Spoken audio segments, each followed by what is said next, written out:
You can check the description box. Now let's start with today's topic, hammer missile. बच्चों, आज हम hammer missile के बारे में चर्चा करेंगे। ये हैमर मिसाइल का इतिहास क्या रहा है, हैमर मिसाइल किस प्रकार से अपने दुश्मन को टारगेट करती है, यह भारतीय जब वायुसेना में शामिल होगी तो भारतीय वायुसेना में इसके क्या प्रभाव पड़ेंगे, इस मिसाइल की क्या क्या विशेषताएं हैं, आज हम इस टॉपिक में यह सब चर्चा करने वाले हैं। तो चलिए अपने टॉपिक की शुरुआत करते हैं। सबसे पहले हम देखते हैं यह खबरों में क्यों बनी हुई है। अभी अभी आप सभी जानते हो कि भारत को टोटल 36 राफेल जेट मिलने हैं। उसमें से 2020 में भारत वायुसेना के पास 5 राफेल जेट विमान आ पहुंचे हैं। इन्हीं भारतीय वायुसेना के द्वारा इन्हीं राफेल जेट में हैमर मिसाइल को बच्चों लेस किया जाना है, ताकि हमारी जो फाइटर जेट है राफेल, उसकी क्षमता को बढ़ाया जा सके। हालांकि यह जो समझौता है या फिर यह खरीदारी जो है, भारत सरकार ने भारतीय सेना को चीन के साथ, क्योंकि विवाद बढ़ रहा था, इसलिए कुछ आपात वित्तीय शक्तियां दी हैं, जिसके तहत भारतीय वायुसेना अपने मनचाहे हथियारों को खरीद सकती है। इसी के जरिए हैमर मिसाइल की भी खरीदारी हो रही है। आइए बच्चों, अब हम चर्चा करते हैं कि यह हैमर मिसाइल क्या है। यह हैमर मिसाइल 60 किलोमीटर के आसपास के पर वार कर सकती है तथा यह एक गाइडेड मिसाइल है। इसकी खास बात यह भी है, यह मिसाइल एक खासियत से लैस है और इसका नाम है लॉन्च एंड टारगेट। अर्थात आप इसको लॉन्च कर सकते हैं पहले तथा बाद में इसके टारगेट को सेट कर सकते हैं। यह एक गाइडेड मिसाइल है। गाइडेड मिसाइल वो मिसाइल होती हैं जो एक बार टारगेट सेट होने पर उसी टारगेट पर जाकर हमला करती हैं या टकराती हैं, विस्फोट करती हैं। उन मिसाइलों को गाइडेड मिसाइल कहा जाता है। यह मिसाइल एक नई पीढ़ी की मिसाइल है जो हवा से जमीन पर मार करती है। हालांकि इसके इतिहास के बारे में देखा जाए बच्चों, तो सबसे पहले इसकी प्रदर्शनी जो लगाई गई थी वो 2007 में पेरिस एयर शो में लगाई गई थी।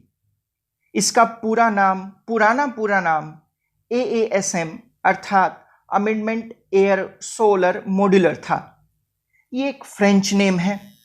अच्छा, इसका फ्रेंच नेम का मतलब क्या होता है? इसका मतलब होता है एयर से लैंड पर मार करने वाली हथियार या मिसाइल।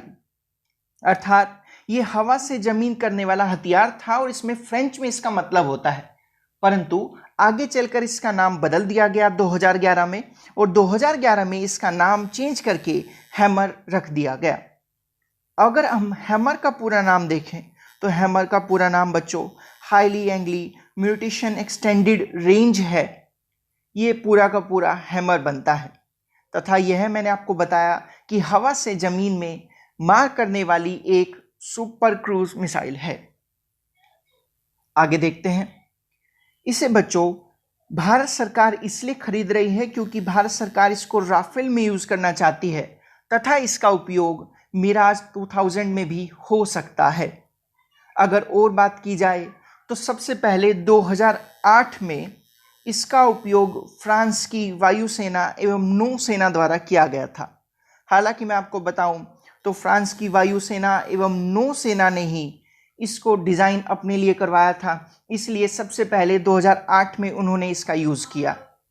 हैमर मिसाइल का उपयोग 2008 में अफगानिस्तान में भी हो चुका है तथा 2011 में इसका उपयोग लीबिया और माली में भी हो चला है। भारत ऐसा पहला देश नहीं है जो हैमर मिसाइल को यूज़ करने वाला है। फ्रांस के अलावा इसको मोरक्को, इजिप्ट और कतर ने भी हैमर मिसाइल को खरीदा है एवं इसका उपयोग किया है। इसमें भारत 5वें नंबर का यानी कि 5th पोजीशन में हैमर मिसाइल को यूज़ करने वाला देश बना है। आइए कुछ और खूबी जानते हैं हैमर मिसाइल की। अगर हैमर मिसाइल को देखा जाए तो इसकी जो लेंथ है बच्चों वो 3 मीटर है तथा इसका जो वजन है, जो वेट है, वो 330 kg का होगा।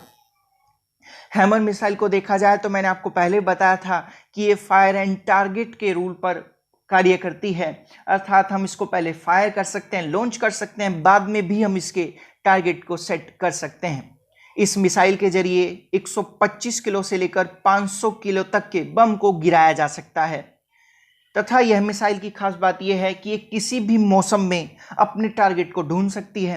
साथ ही साथ में चाहे दिन हो चाहे रात हो, ये अपने टारगेट को कभी भी छोड़ती नहीं है, ये उसको हमेशा ढूंढ सकती है। चलिए, क्योंकि अब ये राफेल में लगाई जा रही है तो एक छोटी सी हम चर्चा करते हैं कि राफेल विमान क्या है तथा उसकी खासियत क्या है। अब हम देखेंगे कि ये राफेल जेट क्या है।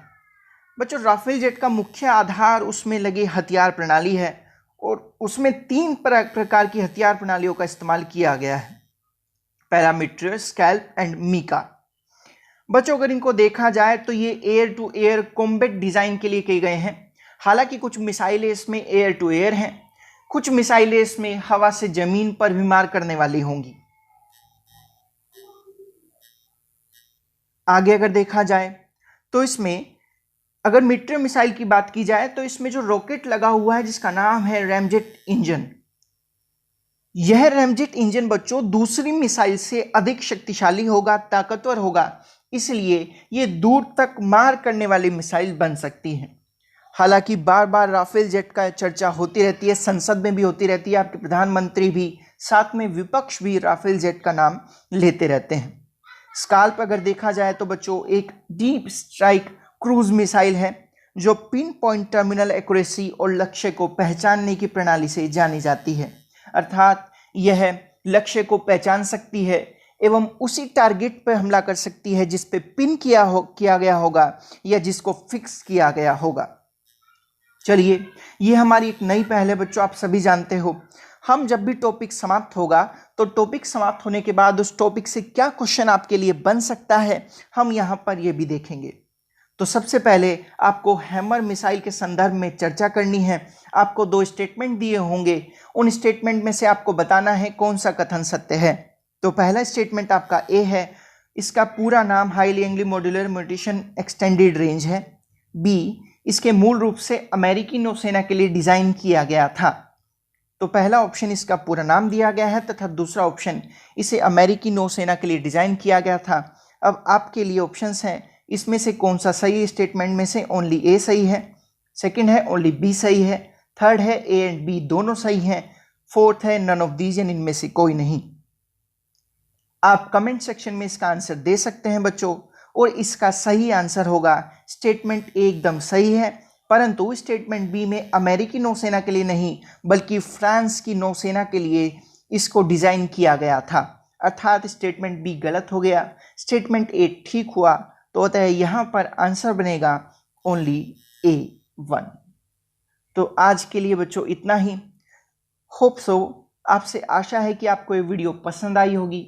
अगर आपको ये वीडियो पसंद आई होगी तो आप इस वीडियो को लाइक कीजिएगा, हमारे चैनल को सब्सक्राइब कीजिएगा तथा बेल आइकन को दबाइएगा। तो आज के लिए मैं इतना ही रखता हूँ। अगली क्लास में हम लोग फिर मिलेंगे कोई नए टॉपिक के साथ, नए करंट अफेयर टॉपिक के साथ, और उसके बारे में हम लोग जानेंगे। तो आज के लिए इतना ही। Thank you class and have a nice day.